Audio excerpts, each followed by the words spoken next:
माता बहनें आपस में पूछ रही है क्या बात है, कोई चाय का नहीं पूछ रहा।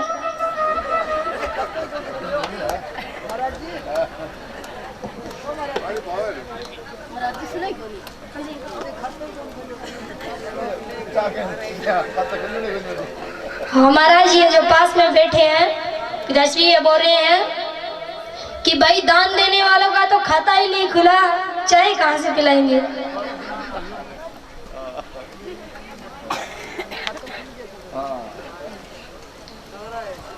तो महाराज सभी अपनी अपनी तरफ से जितना हो सके, हम ये नहीं कहते कि आप 1 लाख दो, आप 50,000 दो, जितना हो सके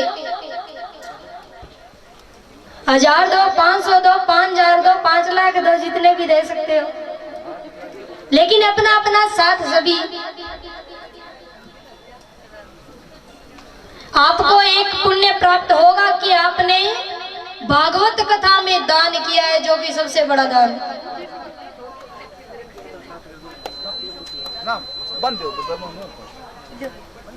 महाराज उससे तो कितना ही अच्छा है, जरा सी बात होती नहीं है।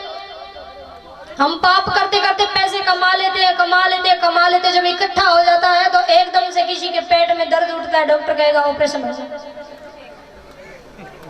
अब महाराज सीधे ही 1.5 लाख गए, गाड़ी का किराया अलग है।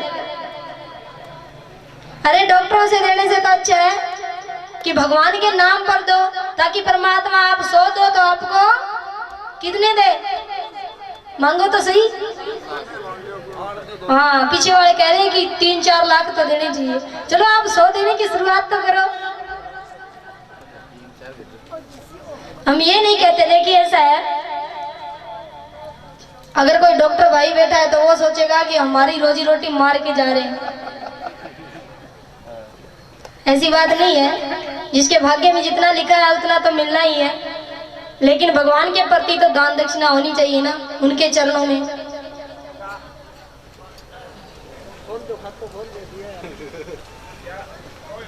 हाँ जी, नया नया नोट ले रहे हैं। मोदी जी ने पुराने तो बंद कर दिया, अभी नए नोट आए। हाँ, भाई साहब बोल रहे हैं कि बच्चों के लिए जो कुरकुरे का पैकेट लेके आते हैं ना, उसमें आते हैं ऐसे नोट, कहीं वो तो ना हो, देख लेना।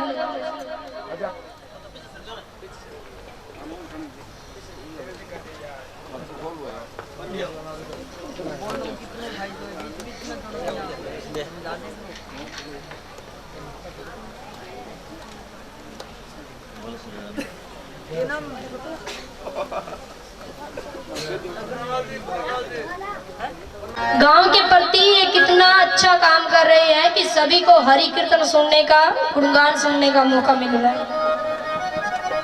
तो महाराज यहाँ पर उत्तरा दौड़ी दौड़ी आती है कि जो भगवान नरसी के लिए मायरा लेकर आ सकता है, कर्मा का खींचड़ा खा सकता है, सभी भक्तों के पास जा सकता है, तो क्या मेरी रक्षा नहीं कर सकते। अब महाराज और कहते हैं कि जितनी ताकत क्रोध में, उतनी ताकत क्रोध में नहीं होती जितनी ताकत प्रेम में होती है। क्या बात है, बड़ी मीठी मीठी बातें चल रही है।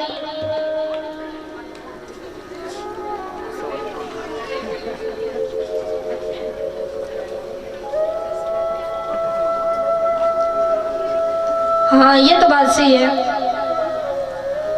वो कहते हैं ना कि माताएं बहनें क्या करती है, जब नए कपड़े या नए कोई गहने लेके आए ना, तो अगर हाथ में कड़ा पहना हुआ है तो कड़ा पहन के बाहर जरूर जाएंगी 1-2 सखी से मिलने, और जाकर जिस हाथ में कड़ा पहना है वही हाथ आगे करती है, आज मैंने ये किया, आज मैंने वो किया, क्योंकि दिखाना चाहती है कि हाथ में कड़ा पहन रखा है। और महाराज आपके लिए ये तो सबसे बड़ा मौका है, नए नए वस्त्र पहन के आओ, सखियों को दिखाओ। यहाँ पर पूरा गांव ही आया हुआ है, आपकी सारी सखियां। तो महाराज बातें मत करो, हाथ जोड़ के निवेदन है, माताएं बातें कर रही है। कुछ लोग तो यही सोच के आते हैं कि वो इतनी दूर ढाणी में रहती है या कहीं बाहर रहती है, उससे मुलाकात नहीं होती, चलो कथा में चले, वहां वो आएगी। यहाँ बातें करने के लिए। ऐसा नहीं होना चाहिए। तो महाराज यहाँ पर माता कुंती से भगवान पूछते हैं कि बुआ आपको क्या चाहिए, आपने मुझसे कभी कुछ नहीं मांगा, बताइए आपको क्या चाहिए। तो महाराज माता कहती है क्या, विपदा संतु सस्व तत्र तत्र जगत गुरु भवतो दर्शनम यत्सया पुनर्भव दर्शनम। के कन्हैया अरे मुझे इतने दुख दे दो, इतने दुख दे दो कि मैं कभी दुख से दूर ही ना हूं। सुख तो सभी मांगते हैं लेकिन मैया दुख मांग रही है। मैया कहती है कि सुख के माथे सिल परे हरि हृदय से तीर, अरे बलिहारी उस दुख को मैं जो पल पल राम श्याम दिखाए। ऐसे दुख को बलिहारी जाती हूँ जो हर वक्त मुझे आपके पास रखे। तो ठाकुर जी कहते हैं कि बुआ इतने सारे दुख आकर चले गए, अभी तो बड़ी मुश्किल से सुख प्राप्त हुआ, अभी आप वापस से दुख मांग रही हो। तो मैया कहती है कि कन्हैया हमें दुख मंजूर है लेकिन आपसे दूरी जरा सा भी मंजूर नहीं है, हम आपसे दूर नहीं रह सकते। तो महाराज यहाँ पर ठाकुर जी जाते हैं द्वारिका में, अर्जुन भी साथ जाते हैं। राजा परीक्षित का जन्म हुआ, वो धीरे धीरे बड़े हुए, राज सिंहासन पर बिठाए गए और बड़े ही प्रतापी राजा हुए। धर्म कर्म के कार्य करने वाले, सभी का साथ देने वाले, अपनी प्रजा को बड़ी ही अच्छी तरह से संभालने वाले, और गांव में अपनी प्रजा में यज्ञ हवन करवाना, गांव में हरि कीर्तन करवाना, यानी कि हर तरफ से प्रजा को खुश रखना। उनके राज में कोई भी दुखी नहीं था। अब महाराज एक दिन खजाने की साफ सफाई कर रहे थे, तो सफाई करते करते देखा कि एक मुकुट मिला है, हीरे मोतियों से बना हुआ एक मुकुट मिला है। और वो मुकुट किसका था? जरासंध का, जो कि बड़ा ही पापी राजा था। कहते हैं ना कि जैसा साथ हो इंसान में वैसी ही बुद्धि आ जाती है। पापी के साथ रहोगे हर वक्त तो वो धीरे धीरे करके आपको पाप करना सिखाई देगा। भक्त के साथ रहो भक्ति सिखा देंगे, कलाकारों के साथ रहो कला सिखा देंगे। तो महाराज जो कि बड़े ही पापी राजा का मुकुट था, और यहाँ पर राजा परीक्षित ने जैसे ही वो मुकुट अपने शीश पर रखा, पहना, तो एक पापी का मुकुट है तो पहनेंगे तो हिंसक भाव आना तो बनता ही है। उनके मन में पाप के भाव आने लगे, हिंसक भाव आने लगे, और राजा ने कहा कि चलो आज शिकार खेलने जाएंगे। और महाराज पहन के मुकुट चल दिए शिकार खेलने के लिए। रास्ते में जाते जाते देखा कि एक शूद्र बैल को मार रहा है, हाथ में डंडी लेकर, और बगल में नीचे गौ माता पड़ी है जिसे लात मार रहा है। अब महाराज राजा बड़े ही क्रोधित हुए कि अरे मेरे राजकाज में इतना बड़ा अन्याय, इतना बड़ा पाप कि गौ माता को लात मार रहा है। और महाराज उस वक्त धर्म के एक ही पांव था, वो क्या? दान। क्योंकि पवित्रता दया प्रेम तो नहीं था, लेकिन दान की महिमा थी। और महाराज कहते हैं कि पैसा वही काम आता है दान किया हुआ, जो कि अपनी कमाई की हो, अपनी मेहनत से कमाया हुआ हो, उसका पुण्य प्राप्त होता है। खून पसीने की कमाई करके हम 10 रुपए में से 5 रुपए भी अगर भगवान के नाम पर दें तो भगवान हमें 10 के बदले 20 देंगे।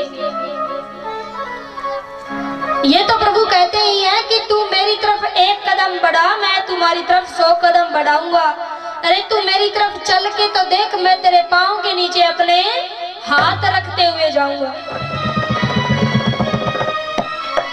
तो महाराज यहाँ पर राजा ने कहा कि मेरे राज्य में ऐसा पाप हो रहा है, और तलवार निकाली कि मैं तुम्हें मृत्यु दंड दूंगा। तभी उसने हाथ जोड़ लिया और कहा कि प्रभु राजन, मेरा नाम कलयुग है, मैं कलयुग हूं। एक बार रुकिए, पहले मेरी बात तो सुनिए। तो महाराज कलयुग ने कहा कि मैं कलयुग हूं। तो राजन ने कहा कि मेरे राज्य में आप ऐसा पाप कर रहे हो, मैं तुम्हें मृत्यु दंड देता हूं। कलयुग ने हाथ जोड़कर कहा कि चाहे मेरे में कितने ही अवगुण हो, लेकिन मुझ में एक ऐसा गुण है जो किसी में नहीं है। इतना बड़ा गुण मुझ में है जो और किसी में नहीं है। वो क्या? कि राजन, जहां कलयुग होगा, जब कलयुग होगा तो उस वक्त सिर्फ नाम मात्र से इंसान का कल्याण हो जाएगा। और एक तो वो वक्त था जब ऋषि गण न जाने हजारों वर्षों तक तपस्या करते करते करते करते करते न जाने कितना वक्त बीत जाता, तब जाकर भगवान की एक झलक देखने को मिलती। और कहता है कि मैं कलयुग हूँ, मुझ में एक ऐसा गुण है कि सिर्फ नाम मात्र से ही भगवान की प्राप्ति होगी, कल्याण हो जाएगा। चाहे मुझ में लाख अवगुण है, लेकिन एक सबसे बड़ा गुण है। और महाराज राजन ने कहा, तू चाहे तुझ में कैसा भी अवगुण है, गुण है, लेकिन मैं तुझे मेरे राज्य में तो रहने नहीं दूंगा। अब उसने कहा कि जाऊं तो मैं जाऊं कहां? हर तरफ देखूं तो आप ही आपका राज दिखाई दे रहा है, मैं कहां जाऊं? तो जैसे ही तलवार उठाई मारने के लिए, कलयुग ने कहा कि रहने को स्थान तो मैं बता दूं मेरे मनोपताती, लेकिन आप मुझे एक मौका तो दीजिए। तो राजन ने कहा कि बताओ तो सही, कहां रहना चाहते हो? मैं अपने राज्य में नहीं रहने दूंगा तुझे। तो कलयुग ने कहा कि मैं स्वर्ण यानी कि सोने में वास करना चाहता हूं, मुझे वहां स्थान दे दो। और मुझे वहां स्थान दे दो जहां मदिरा पान होती है, गलत गलत कार्य होते हैं, गलत स्त्रियों का संग होता है। तो महाराज राजन ने कहा कि ठीक है। और जैसे ही कहा तो पापी का मुकुट शीश पर पहने हुआ था, वो भी सोने का था, हीरो मोती का था। तो तुरंत कलयुग उसमें प्रवेश कर गया। और महाराज जैसे ही प्रवेश किया, बुद्धि भूल गई और चले जंगल में जाते जाते अपना रास्ता ही भूल गए। और बड़ी जोरों से प्यास लगी, तो पानी पीने के लिए इधर उधर देखा तो कुछ दिखाई नहीं दिया। और चलते गए चलते गए चलते गए, तो आगे जाकर देखा क्या कि एक कुटिया बनी हुई है।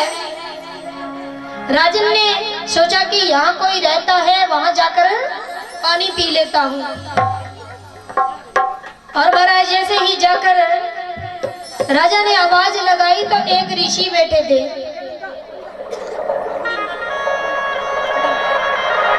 एक ऋषि बैठे थे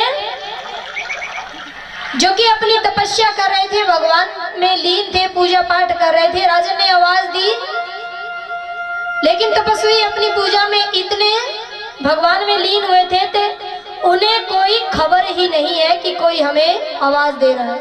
और महाराज भक्ति हो तो ऐसी ही होनी चाहिए कि अगर कोई हमारी भक्ति भंग करना चाहे तो उसकी ये औकात ही ना हो कि हमारी भक्ति भंग कर सके। तो महाराज आवाज लगाई, ऋषि ने सुना नहीं। तो राजन ने कहा कि मेरे राज में रहकर मेरा अपमान करता है, अरे मेरी बात की सुनाई नहीं करता है। मैंने पानी क्या मांगा, इसने तो मेरी तरफ देखा तक नहीं। और महाराज राजन को क्रोध आ गया तो एक मरा हुआ सर्प लेकर ऋषि के गले में डाल दिया, उनका अपमान कर दिया।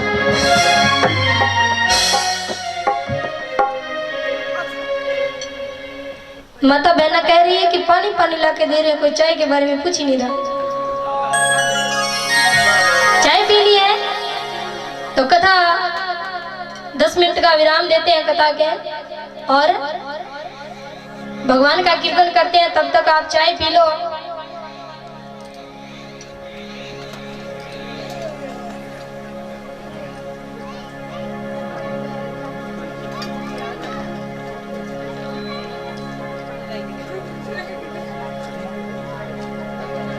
बोली राधे राधे राधे राधे।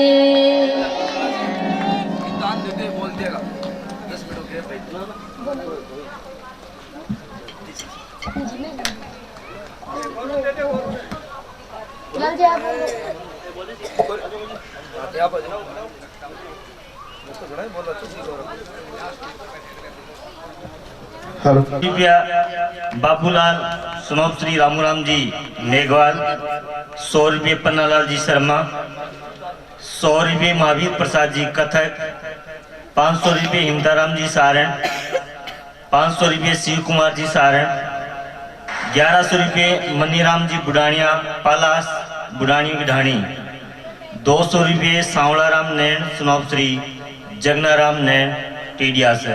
धन्यवाद। राधे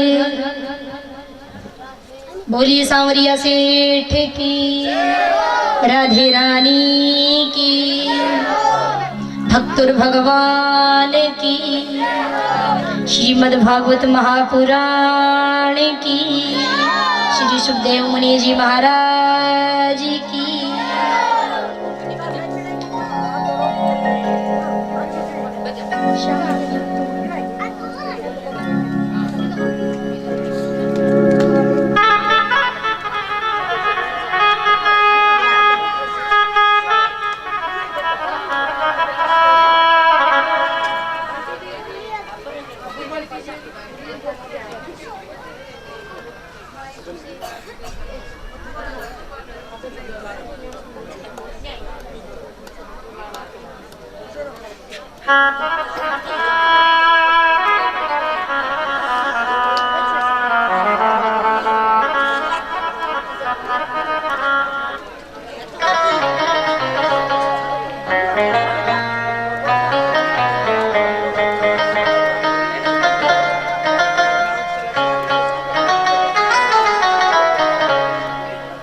राधे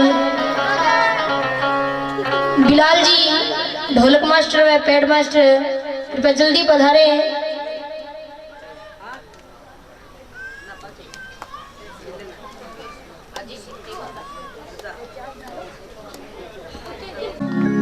शाम तेरी तस्वीर शिराने रख कर सोते हैं, यही सोच कर अपने दोनों नैन भिगोते हैं। क्या सोचते हैं? कभी तो तस्वीर से निकलोगे, कभी तो मेरे शाम निकलोगे, कभी तो तस्वीर से निकलोगे, कभी तो मेरे शाम निकलोगे। शाम तेरी तस्वीर से आने रख कर सोते हैं, शाम तेरी तस्वीर से आने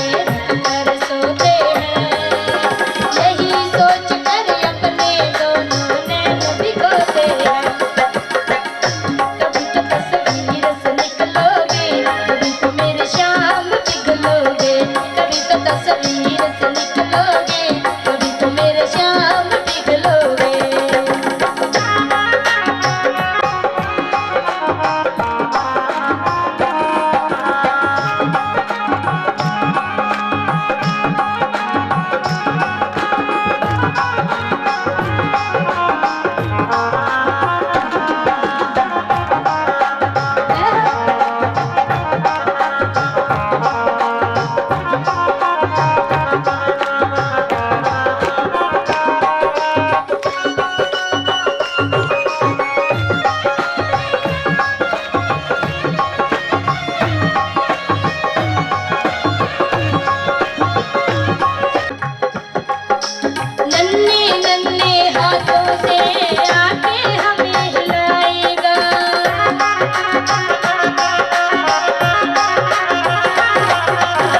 अपनापन हो आँखियों में, होठों पे मुस्कान हो।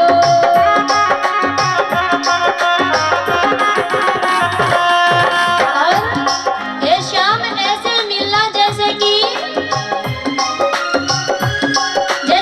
जन्मों जन्मों का साथ हो। अपनापन हो आँखियों में, होठों पे मुस्कान हो।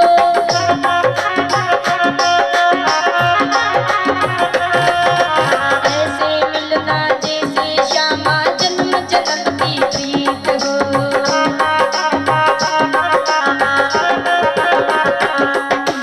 ऐसे मिलना जैसे कि जन्मों से ही पहचान हो।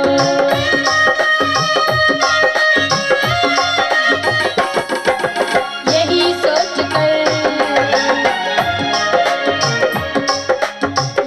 सोच कर अपने दोनों नैन भिगोते हैं। यही सोच कर अपने दोनों नैन भिगोते हैं।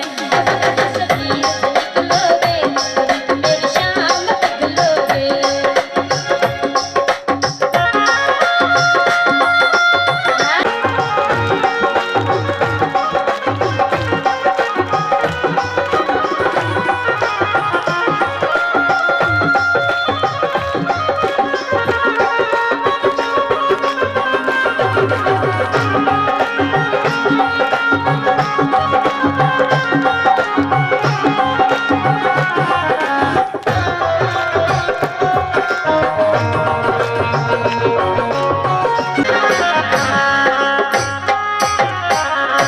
बोली राधे राधे। और महाराज कन्हैया आएगा तो बड़ा ही प्यारा, बड़ा ही सुंदर दिखना चाहिए। और फिर हम सामने से क्या कहेंगे?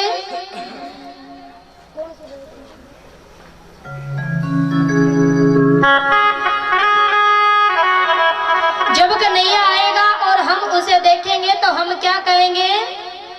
कौन सजायो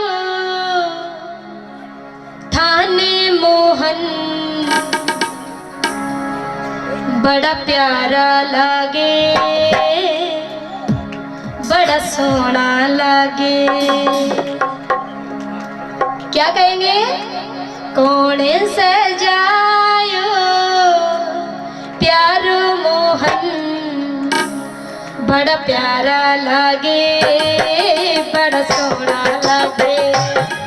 बड़ा प्यारा लागे, बड़ा सोना लागे। कौन सजायो थाने मोहन,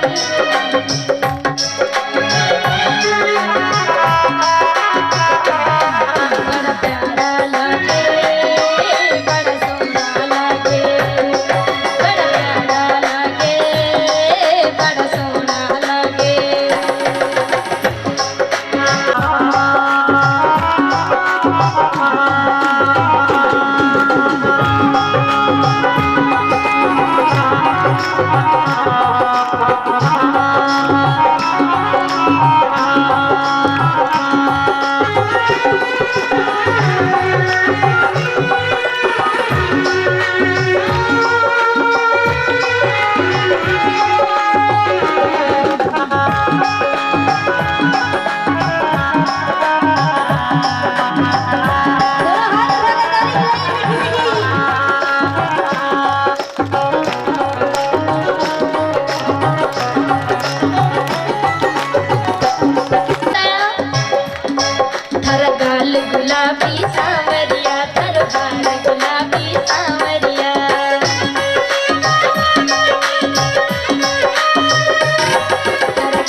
केसरियों बागो तन पे सोहे, केसरियों बागो तन पे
हाथों में मुरलिया सांवरिया बड़ी मीठी बजावे सांवरिया।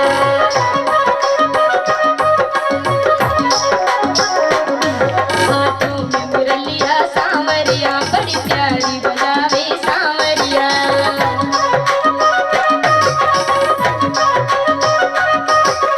देख देख के सांवरिया सखियां मुस्कावे सांवरिया।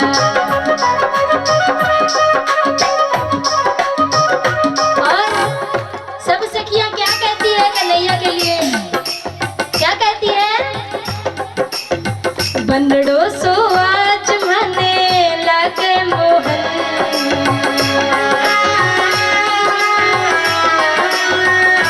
ओ बंदड़ो सो आज मने लगे मोहन। बड़ा प्यारा लागे, बड़ा सोना लागे, बड़ा प्यारा लागे, बड़ा सोना लागे।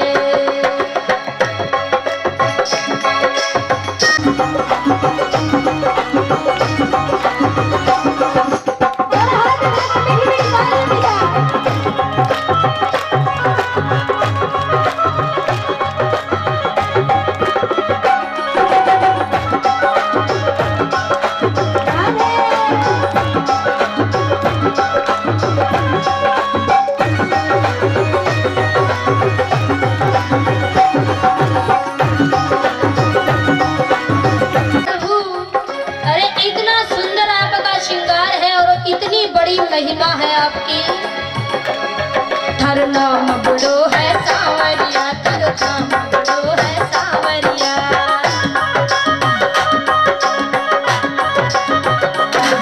थर नाम बड़ो है सांवरिया, थर नाम बड़ो है सांवरिया।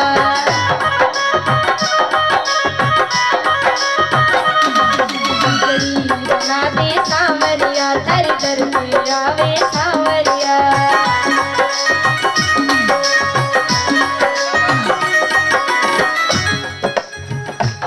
ओ भगतारे बीच में बैठो मोहन।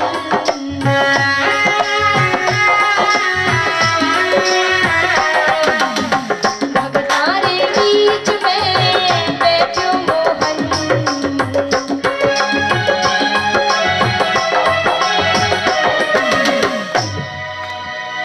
ओ बड़ा प्यारा लागे, बड़ा सोना लागे, बड़ा प्यारा लागे, बड़ा सोना लागे। हाथ उठा के करो।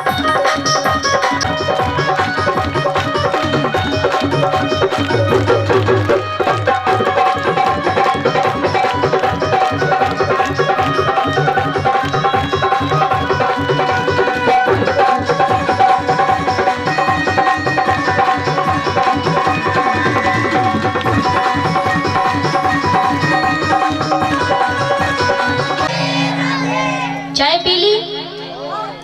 पी ली।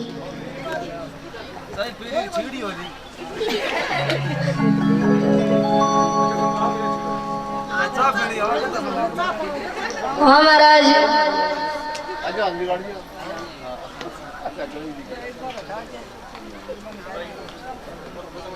तो आइए कथा शुरू करते हैं।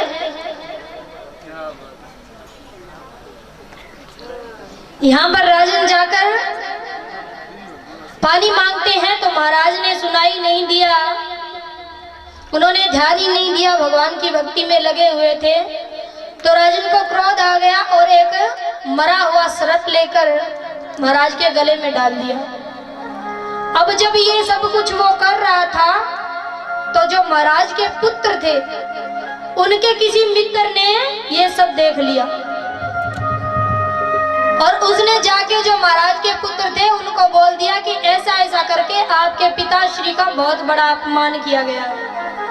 वो भक्ति में लीन हुए थे, उनके गले में मत शर्प डाल दिया। अब महाराज उनके पुत्रों ने वहीं पर खड़े खड़े श्राप दे दिया कि हे प्रभु, जिसने भी ये इतना गलत कार्य किया है हम उसे श्राप देते हैं कि तक्षक नाग के दसने से उनकी 7वें दिन मृत्यु हो जाए।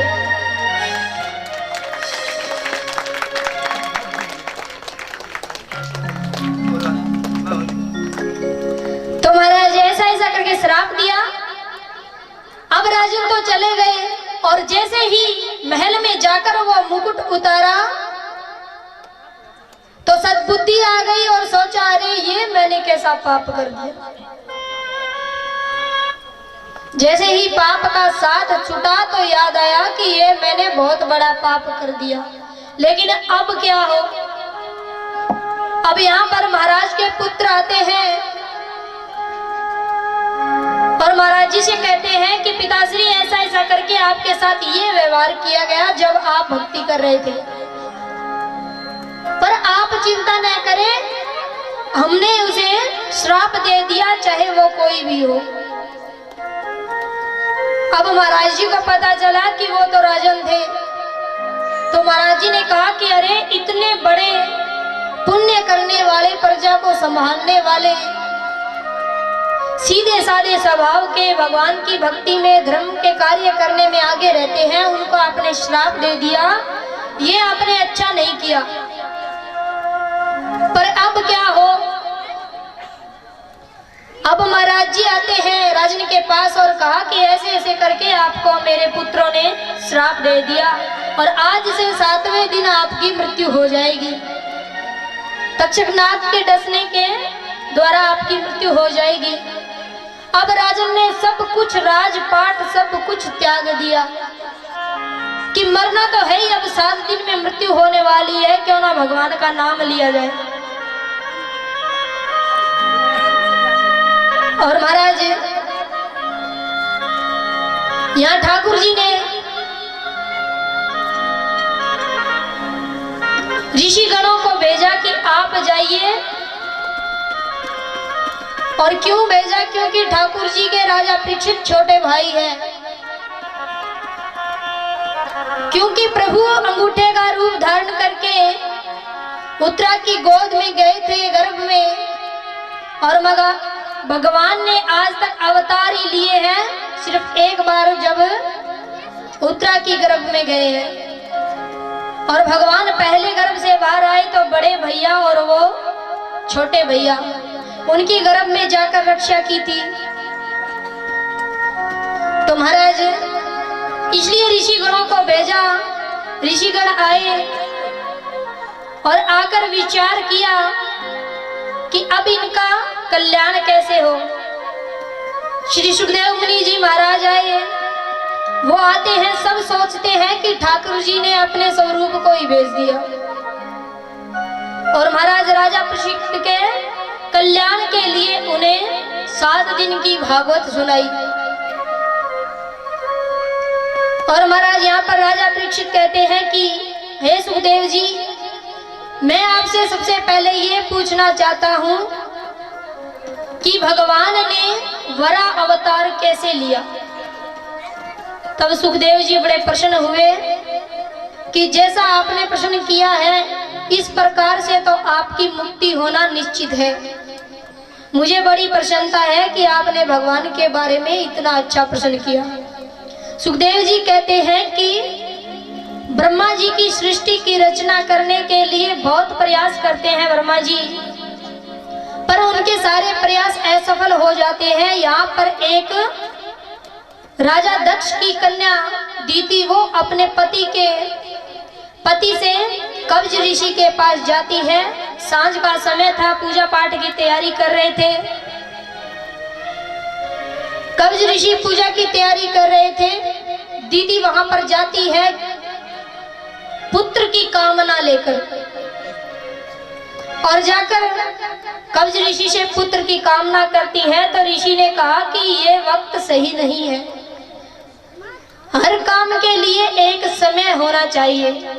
और इस वक्त महादेव जी और पार्वती जी धरती की परिक्रमा करने के लिए आते हैं, तो देवी ये समय सही नहीं है। लेकिन दीति माता पुत्र की कामना के कारण जिद करती है और बड़े ही खिन्न भाव से कब्ज ऋषि उनकी इच्छा पूर्ण करते हैं।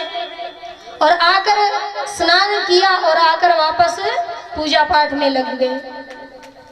तभी माता दीदी ने सोचा कि स्वामी नाराज हो गए लगता है, और आकर कहा कि मैं तो आपकी ही भलाई देख रही हूँ। कैसी भलाई? कि आपका पुत्र होगा, आपका नाम होगा और आपकी तरह तेजस्वी होगा।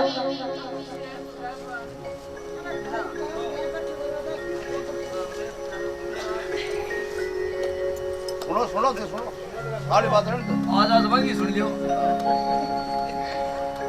बोली राधे राधे।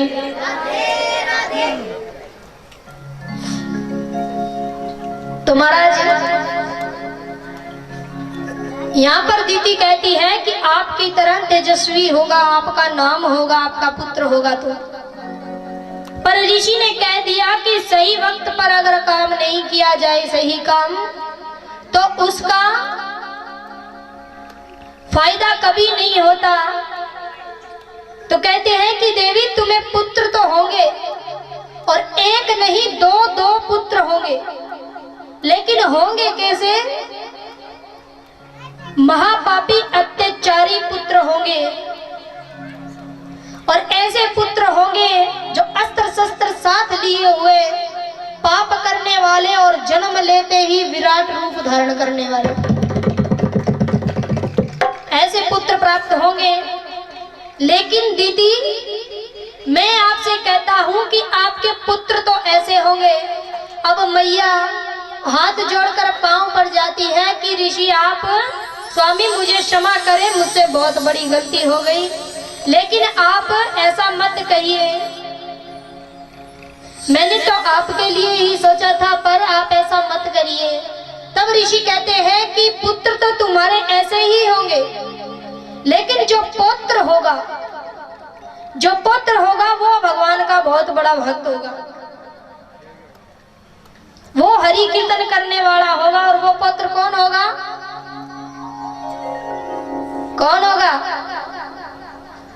वो पुत्र होगा प्रहलाद जी, जो कि भगवान की भक्ति करेंगे। आगे आएगी इसकी कथा, ये कथा आगे आएगी। तो महाराज सुखदेव जी से राजा परीक्षित कहते हैं कि माना कि ऐसे पुत्र होंगे। अब माता दीदी 100 वर्ष तक गर्भ धारण करती है।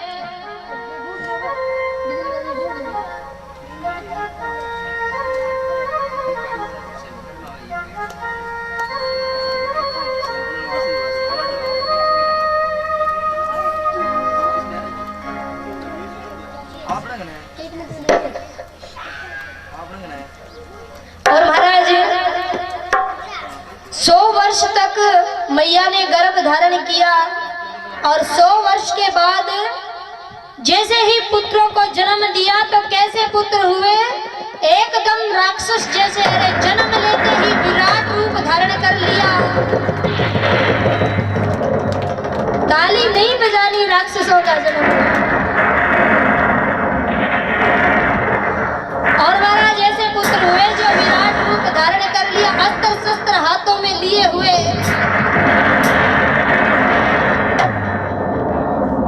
अब मैया और सभी घबरा गए, गांव के सभी। वो इतने बड़े कि एक पांव रखे तो एक गांव नीचे आ जाए, ऐसा रूप धारण कर लिया। मैया घबरा गई। अब यहाँ पर राजा परीक्षित बड़ा ही सुंदर सवाल पूछते हैं कि ये दो जो राक्षसों ने जन्म लिया, ये कौन थे? ये असुर कौन थे? बड़ा ही प्यारा सवाल पूछा। तो सुखदेव जी कहते हैं कि असल में ये परीक्षित भगवान के बैकुंठ धाम के 2 जय और विजय है द्वारपाल, जो कि भगवान के दरबार के आगे खड़े रहते थे, द्वारपाल थे। एक दिन भगवान विश्राम कर रहे थे और सनकादि ऋषि वहां पर जाते हैं। तो जाने के बाद उन्होंने कहा कि हमें बड़ा जरूरी काम है, हमें प्रभु से मिलना है। तो द्वारपालों ने क्या किया कि अभिमान में आके ऋषियों का अपमान कर दिया, निरादर कर दिया कि चले जाओ यहाँ से, हम आपको नहीं मिलने देंगे, हमारे प्रभु अभी विश्राम कर रहे हैं। अब महाराज जो महात्मा संत साधु होते हैं उन्हें क्रोध बहुत जल्दी आता है, लेकिन शांत भी बहुत जल्दी होते हैं। यहाँ पर महात्माओं ने एक दो बार फिर कहा कि हमें जरूरी काम है, प्रभु से मिलना जरूरी है, आप हमें मिलने दीजिए। द्वारपालों ने फिर से ललकार दिया कि नहीं, अभी भगवान विश्राम कर रहे हैं। अब महाराज क्रोधित होकर वहीं पर ऋषियों ने श्राप दे दिया कि जाओ 7 जन्म तक प्रभु से दूर रहोगे। अब महाराज जो हर वक्त भगवान के चरणों में रहे, हर वक्त भगवान के पास रहे, और उन्हें हम भगवान से दूर कर दें तो क्या हालत होगी उसकी। जैसे कि मैया है, छोटा सा बच्चा है, माँ से दूर कर दो, किसी को दे दो, वो चुप नहीं होगा, लेकिन मैया के पास जाते ही चुप हो जाएगा। इतनी सारी माताएं बहनें यहाँ आई हुई है, किसी के पास एक छोटा सा लल्ला हो, वो गंदे गंदे कपड़े पहने हुए हैं, फटे पुराने कपड़े हैं, कोई साज श्रृंगार नहीं है, और जो बच्चा है वो रोएगा तो उस मैया के पास में चाहे कितना भी श्रृंगार किया हुआ, कितनी भी सुंदर सुंदर वस्त्र पहने हुए बैठी होगी ना, वो उसके पास नहीं जाएगा, और जो काली कलूटी है, फटे वस्त्र पहने हैं, सीधा उसके पास जाएगा। क्यों? क्योंकि वो उसकी माँ है, वो उसके बिना रह नहीं सकता। और महाराज ये भी बात है कि मैया अपने पुत्र को लेकर चाहे वो कितना ही भारी हो, कितनी ही दूर चली जाए, लेकिन ये नहीं कहेगी कि मुझे मेरे हाथों में दर्द हो रहा है। और वही जो साथ में सकी जाती है उसको पकड़ा दो, 10 मिनट बाद में बोलेगी ले तेरा लल्ला, मेरे तो हाथों में दर्द हो रहा है। लेकिन माँ कभी नहीं कहेगी। इसलिए जो माँ के पास पुत्र रहता है वो माँ के बिना नहीं रह सकता छोटा। उसी प्रकार से जो हर वक्त भगवान की शरण में रहे, प्रभु को हर पल पल प्रभु को निहारे देखे, वो 7 जन्मों तक दूर कैसे रह सकते। अब महाराज ऐसा जब श्राप दिया तो जय और विजय नाम के 2 द्वारपाल, वो दोनों भगवान के चरणों में, ऋषियों के चरणों में पड़ गए और हाथ जोड़कर क्षमा मांगी कि ऋषिगण हमें क्षमा कर दीजिए, हमसे बहुत बड़ी भूल हो गई, पर आप मुझे, हम दोनों को ऐसा श्राप मत दइए, हम भगवान के बिना नहीं रह सकते। हम पल पल उनके दर्शन करते हैं, उनको देखते हैं, उनके बिना एक पल भी नहीं रह सकते। और महाराज तभी ऋषियों ने कहा, क्रोध शांत हो गया ऋषियों का, जैसे ही क्षमा मांगी। ऋषियों ने कहा कि चलो ठीक है, हम श्राप वापस तो नहीं ले सकते, पर उसे थोड़ा कम जरूर कर सकते हैं। हम आपको 7 जन्मों तक आप भगवान से अलग नहीं रहोगे, अब 3 जन्मों तक अलग रहोगे, पर रहोगे भी तो कैसे रहोगे? इस प्रकार से रहोगे कि ऐसा बैर कमाओगे भगवान के साथ, ऐसी दुश्मनी निभाओगे भगवान के साथ कि आपको मारने के लिए भगवान को अवतार लेना पड़े। अगर ये स्वीकार है तो मैं आपको 3 जन्मों तक अलग रहने की, भगवान से दूर रहने का श्राप देता हूं। अब महाराज द्वारपालों ने कहा ठीक है। उन्होंने कहा आप कैसे भी करिए, हमें चाहे कहीं भी ले जाइए, कैसे भी रखिए, लेकिन हमारे भगवान से दूर मत करिए। तो क्या कहते हैं दोनों द्वारपाल, जहां ले चलोगे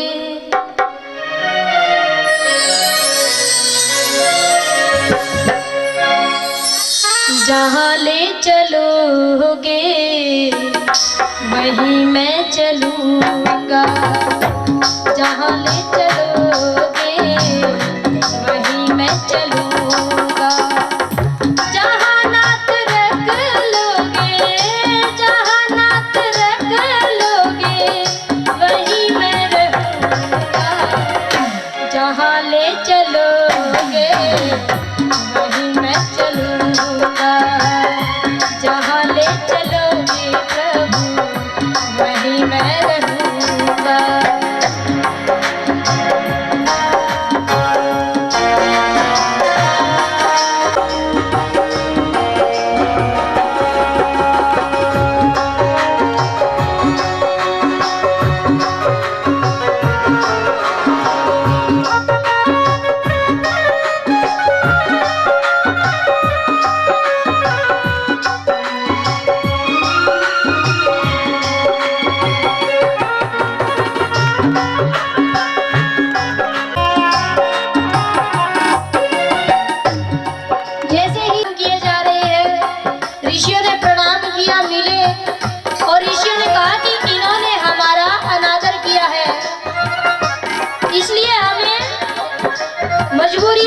श्राप देना पड़ा और ऐसा ऐसा श्राप मुख से निकल गया।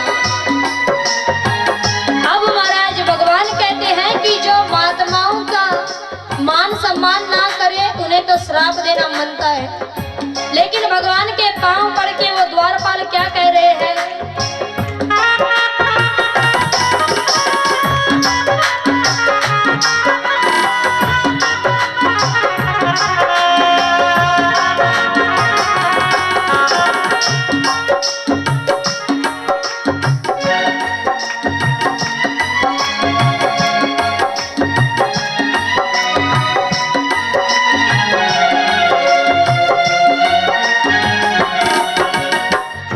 जीवन सम्मान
लेना पड़ेगा। हमारा सुखदेव मुनि जी ने ये कथा बताई, तो यहाँ पर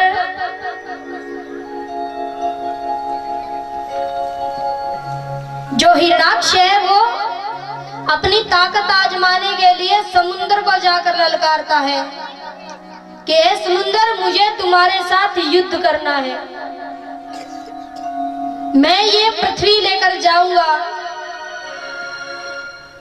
तो यहाँ पर समुद्र कहता है कि मेरे धरातल पर पृथ्वी खड़ी है, मैं युद्ध नहीं कर सकता, और तुम इंतजार करो, जब ये पृथ्वी कोई लेने आएगा तो तुम उससे युद्ध करना।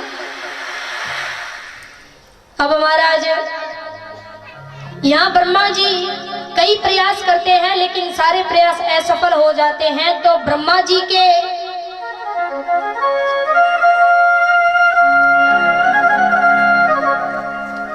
तो यहाँ पर ब्रह्मा जी बहुत सारे प्रयास करते हैं, लेकिन सारे प्रयास असफल हो जाते हैं।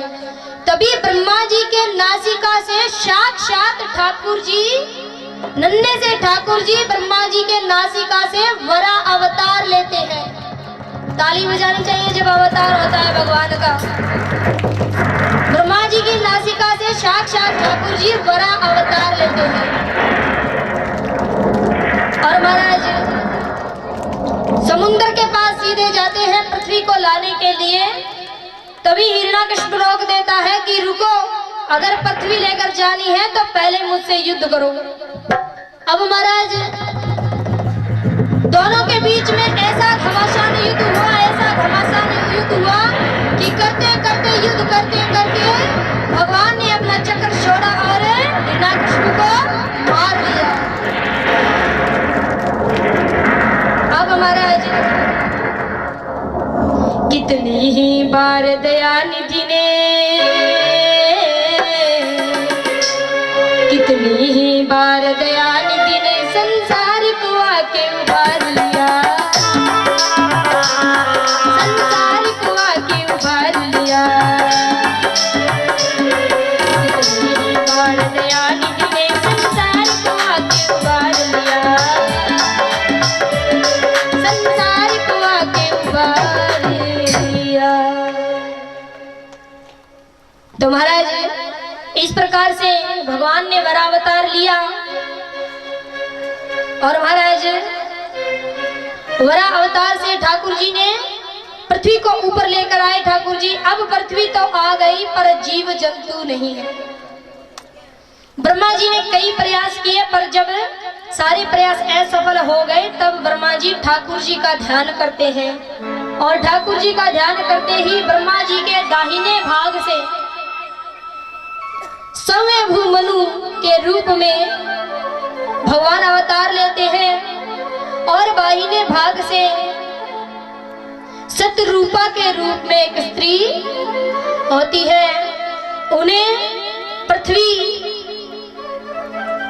का काम काज सौंपा जाता है।